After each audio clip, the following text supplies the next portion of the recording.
I am here with actor Ari Butler, who I've interviewed once before. I'm very happy to have him back.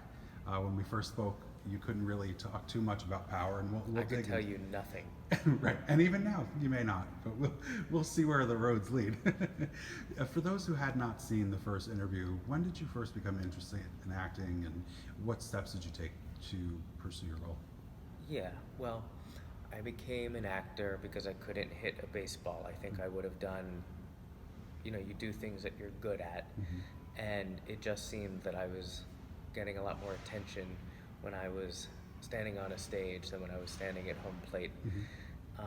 And I loved it, and I was good at it, and then I, did it in high school, and then it was my father who said, "One, you, it would be a shame not to know." And with that permission that he gave me, I auditioned at NYU. Mm-hmm. I got a double major, and at the end of my 4 years, I had already invited agents to see me in a musical there, and they signed me, and all of a sudden I graduated and I was an actor. Mm-hmm. And Thrown out every into the world, year, right? every year I would do one or two things that Mm-hmm. seemed pretty good. I would almost get a lot of things that would have been amazing, but it was always enough to keep me in it. And I just kept at it, Mm-hmm. building a life in the meantime around that pursuit. And here I am, still doing it. Yeah, that's a good thing, right? This year it feels good. Yeah. When you graduated from college, did you have a specific trajectory you wanted to go in? Did you want to do film, theater, and television? Did you want to focus on one over the other? I still I still dream about being on stage. The Broadway thing is still, if I'm being totally honest, very important to me. Mm-hmm. More important than is probably healthy. Um, but I love doing what I'm doing, and I say yes Mm-hmm. to most things. I like my days when I get to act Mm-hmm. in one venue or another over the days when I don't. Mm-hmm. I think you have to be a little bit silly Mm-hmm. to say, I'm going to do it this way. At least my experience, you kind of like how I was as a child. You go to where the heat is, Mm-hmm. right? So if I had gotten cast early on in television, that would have been the path I was Mm-hmm. on. Or if I had enjoyed the few times that I'd been in LA, I probably would have moved there. But New York was where there always felt like there was momentum, Mm-hmm. happiness, Mm-hmm. friends, family, so I stayed. It's nice to have a mix of everything so you can keep pursuing your dream but also be grounded. I don't know how if you don't become successful quick, I Mm-hmm. don't know how you sustain yourself Mm-hmm. in this city without all of those other really important things. Yeah.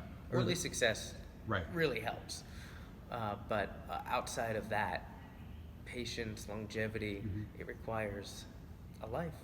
What were some of your coping mechanisms? Seems a bit overstated, but to handle the leaner times and the time. Did you ever feel like you wanted to give up? And Oh, I would be done with this if it wasn't for my wife, Mhm. my girlfriend for many years, and then my wife, Mhm. same person. Family, my parents, my friends. I mean, every 3 years you make a decision to stay in it. Mhm. A series of late nights, a couple bottles of wine, conversations, if it's still worth it, and hopefully, within a few months of making those decisions, you get some taste, you get your drug Mhm. of a role or a good audition, or you get invited to do something, you Mhm. get a little taste, and you're grateful that you stayed in. I would say that's got to be a huge help to have a significant other who Yes.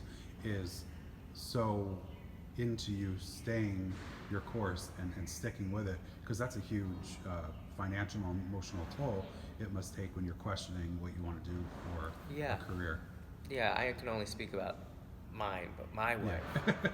Sarah, uh, Sarah Butler, but find her online as Sarah Edwards, is, she wants this life. Mhm. She wants to be a theater person, a New York person, and that's a true gift. That's awesome. That's very special to be able to share that, and to for her, I'm sure, to be on the journey with you. Yeah. I bet I could have been a doctor and we could have a house in the Mhm. Hamptons. I see my friends outside of this business talk about their work, and maybe egotistically, I feel like I could Mhm. do those other things. Mhm. Was there something you wanted to do if acting didn't pan out, or did you always just have that gusto, like I'm making it till it breaks? The second. Yeah. Yeah. And now you have done a bunch of episodic work, which we spoke about in your first interview, and you this season are starring on Power. Well, You're- I get to be in a handful of episodes, that's for sure. You're starring on Power. I'm starring on. You were in episode 2, and you will be in episode 3 this coming week, Sunday, and then you do return. So talk a little bit about that journey in your character of Derek, in terms of what you did to prepare for the role, and that kind of thing. Well, I didn't have a whole heck of a lot of time to prepare for the role. I got invited to play the part a day or two before we started shooting. Mm-hmm. Actually, I remember it was my birthday, October 2nd. That's a good gift. And I had been to the read through the day before on Mhm. October 1st, and I wasn't scheduled to shoot until maybe the 5th or 6th. But the day after the read through, which was when I got the script for the first time, they called me at 5:30. Mhm. Can you get to set? We want to add you to the scene that we're going to shoot today, Mhm. which A is awesome. Whatever they liked about what I did in the read through, they were adding me. Right. That felt cool. And of course, I wanted to say yes. Mhm. But I remember that specifically, not just because it was my birthday, but Sarah, who I've now spoken about, was out of town working on a project, so I was solo parenting. So at 5:30 in the morning, it's very hard to figure out how to get your kid Right. to preschool so that you can get to set Mhm. last minute. Uh, Again, family, friends, Yeah, wife. Wife absolutely. wasn't an option, so calls went out, and I got there, but I got to add myself into a scene on my birthday, my first scene that we shot.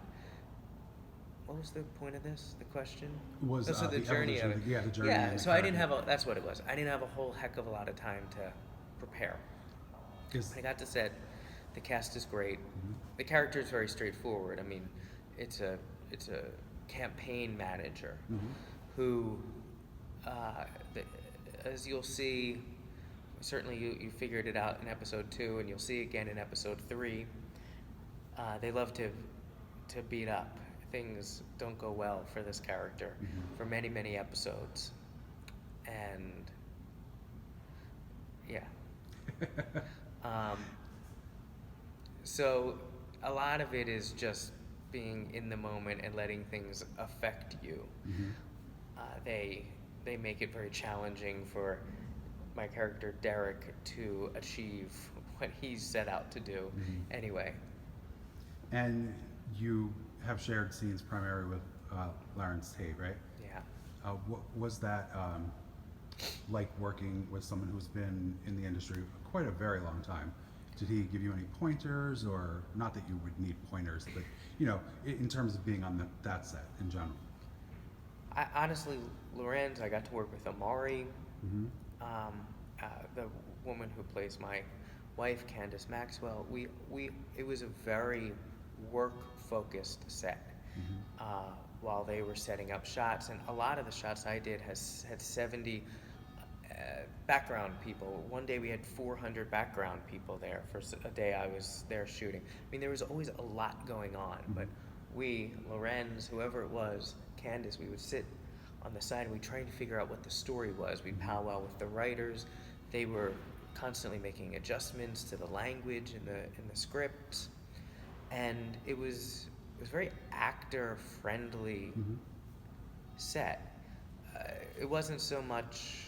I didn't experience getting like tips from the other actors, but we did talk about what you needed to work. And you have to understand that a guy like Lorenz and Amari, they have been there for years, and they're in every episode. So they understand a lot more of the nuances of the storytelling that, frankly, even someone who gets to be in a handful of episodes isn't privy to. Right. Even if you step away for 3 episodes in the middle of your arc, they don't send you those scripts in between. So you are relying on a guy like a recurring what's it called? Recurring guest star? I was a recurring guest star. Someone's in the main titles, like a star of the show. Yeah. There's a name for that. But you're relying on them to fill you in, sometimes on like what are the major plot points that you're talking about. Right. So they were very able. They were willing and lovely to work with and get that knowledge that they had. Did you know going in that you would do 2, be off for a couple, then come back and do 2 more, or did it progress as they I was saw told you? my character would come back. I was. It was indicated to me that by the end of my arc, I'd have my, as they said, you'll have your moment. Yeah, awesome. That's all I'll say. Yeah. So viewers, stay tuned. That moment will eventually come. It's not all bad for Derek Haynes. Well, that's good. Who wants to totally put upon the victim, right? Well, I guess it could be challenging. I honestly have no complaints. I got to do really cool things on the show. That's awesome. Yeah. Did having you just mentioned about all the background scene work that you were doing, there was so much going on around A you. lot of elements in the big large scale scenes we were in. Did you have to struggle to focus and like just have tunnel vision of you guys working together and not pay attention to so many extras? Because that's 400 people is a lot of people. Well, that is something you have to be mindful of. I am somebody who likes to be friends with everybody in a room, and so I can get chatty. So I won't say I'm not mindful of that, but I think in a lot of ways that's how some theater training can come in handy.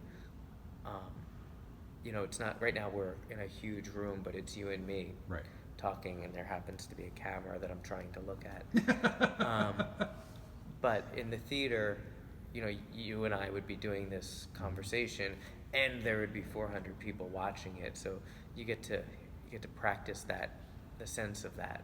I didn't have a problem with that, but it is something that you want to be mindful of. You mentioned the deuce, so let's talk a little bit about that. You Yeah. come in, you're in the final episode, and you come in, you shoot James Franco in the head, and then it's over, right? Yeah, so I have sex with Maggie Gyllenhaal, and she gets pregnant with my child, and then I shoot James Franco in the head, and that's the end of the series. Oh, so you made him watch, so it was that kind of role. Good, nice. No, none of that's true. But that was all jokes, people. I got to be in the. So after Power wrapped, I got the opportunity, the cast, in the final season, in the final episode of The Deuce, which actually airs, I think, on the 9th, Monday the 9th, starts the season, and that was a real thrill. HBO. So it just felt like a big deal and a cool set to be on because of the time period we were shooting outside in the middle of the night with a really strong actor named Chris Coy, also very focused on getting the story, the moments right. There were a lot of elements involved, old-fashioned cars that were driving by and background walking by and dealing with cigarettes and just you're on the streets of New York City on the Lower East Side, so In the middle of the night, right? in the middle of the night in the summer. He lost a lot of weight for the role. His commitment to the story they were telling was deep, and you see your actor and he's clearly doing something making a very strong physical choice, someone you're familiar with from other roles, but I don't know the 7 previous episodes, so Right. I don't know what's going on for him. So you literally just need that other actor to catch you up on what story you're telling. A lot of times when you get to set, a director is dealing with 100 other things, and so the actors do a lot of kind of taking care of nurturing the story and filling out the moments and making sure it feels right. And with your role on The Deuce, is it someone that you have played before? Is it someone that was completely out of character for anything that you had done previously, without giving too much away? I mean, it was a nice guy who was empathetic Mm-hmm. about a friend who was going through a hard time. So, like, in a lot of ways, that was very familiar. Mm-hmm. And I happened to be wearing clothes of the 80s. So, no big deal, right? I had to learn how to smoke that day. Mhm. Smoking is not something that I've ever perfected as a person. Um, so most of my day was consumed in the hours leading up to them calling action with me and the security guard on the steps of the banger, the trailer that was where I got changed or whatnot, with him essentially coaching me on when I looked foolish and when I didn't, holding and smoking a cigarette. Right, So right.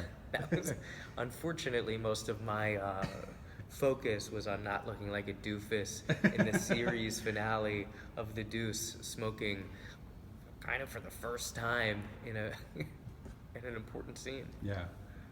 Well, yeah. I mean, you were probably nervous. You had to smoke before you clipped Franco. So No, I didn't shoot with Franco, but even so, I mean, to be on a show like that, you want to look like you know what you're doing. I smoked 2 packs of cigarettes just as practice before we actually shot the thing. Mhm. And that probably costs almost as much as your day rate, right?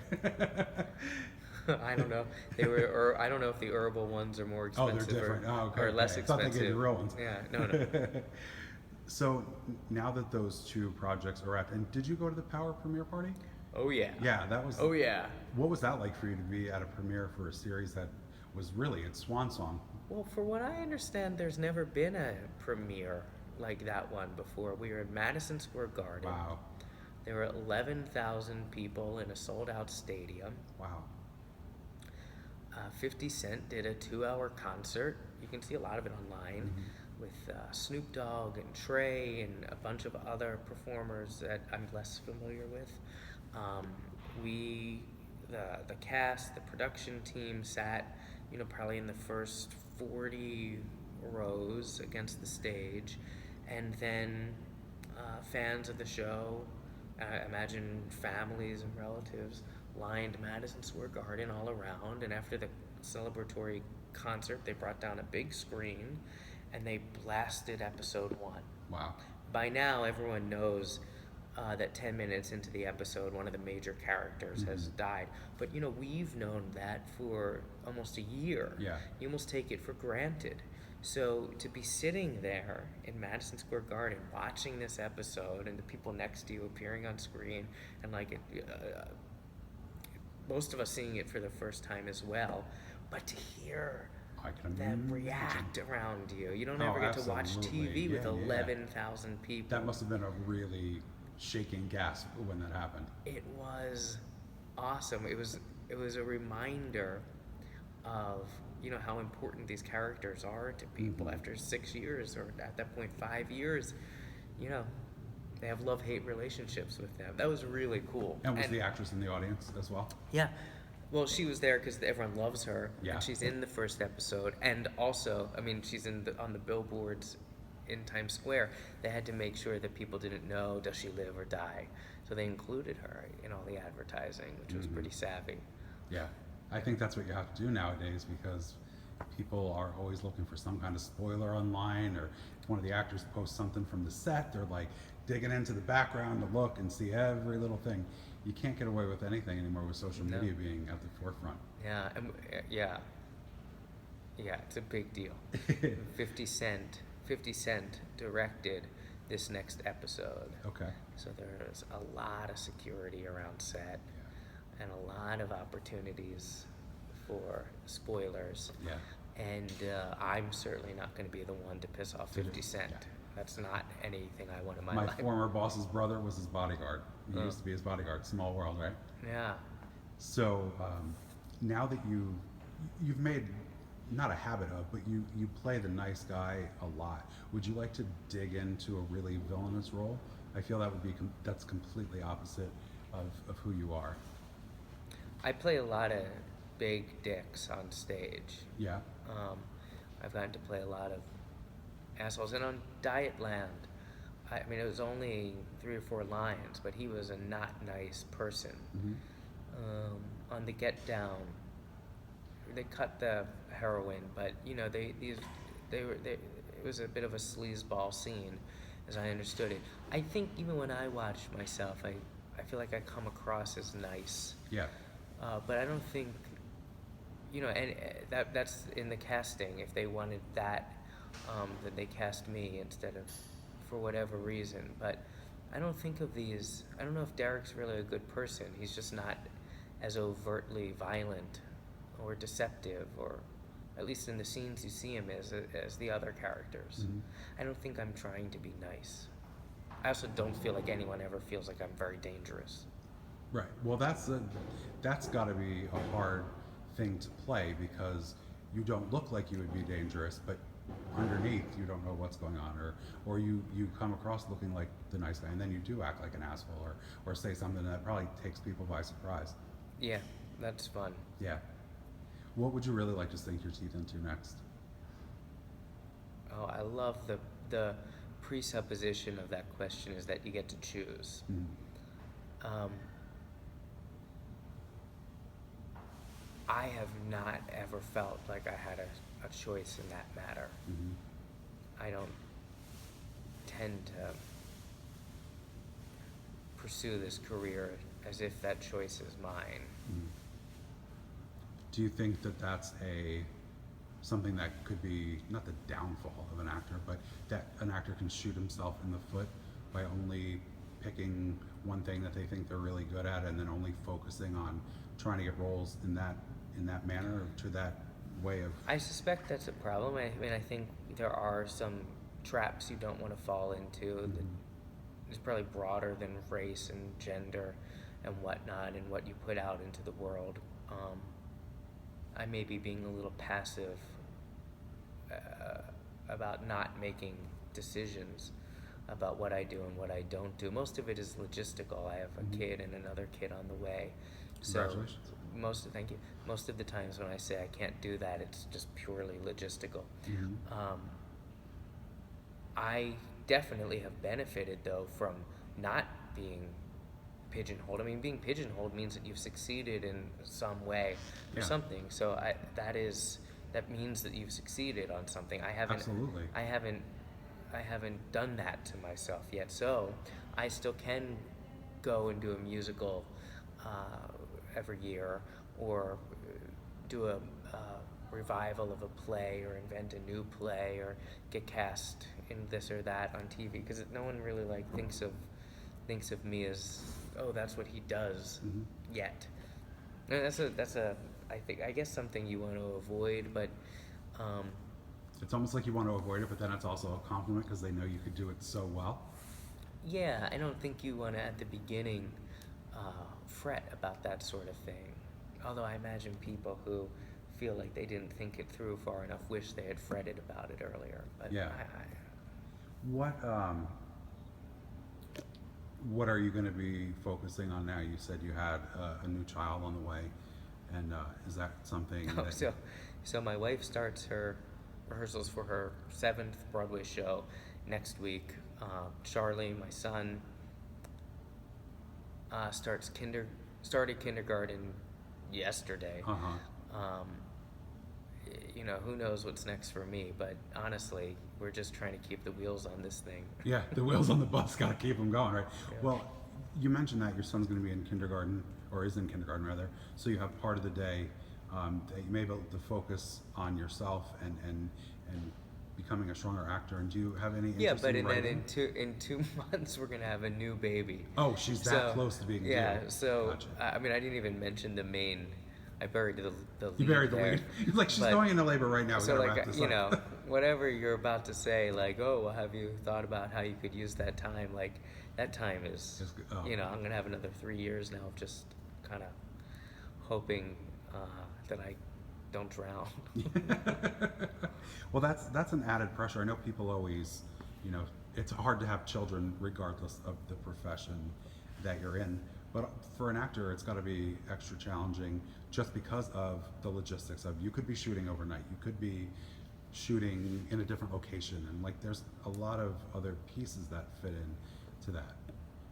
So that just goes back to what you were saying about your wife being super supportive, and then on the other flip side of that, you're being supportive because she's going, starting a Broadway production, and so it's a lot of teamwork. Yeah, we're sort of doing exactly what we said we wanted to do. Mm-hmm. And we're both very proud of that. But if I said it wasn't without challenge, Mm-hmm. which I imagine every one of us feels, just pulling off the magic trick of logistics Right. every week. There's nothing consistent. No nanny would work with us because we couldn't possibly tell anyone we would need them Monday, Wednesday, Thursday of Right. every week. We don't. Right. Well, Ari, thank you so much for taking the time out of your busy schedule to come down here and talk to me. It's my pleasure. And I look forward to our next. Yeah, everyone enjoy watching the show. Yeah.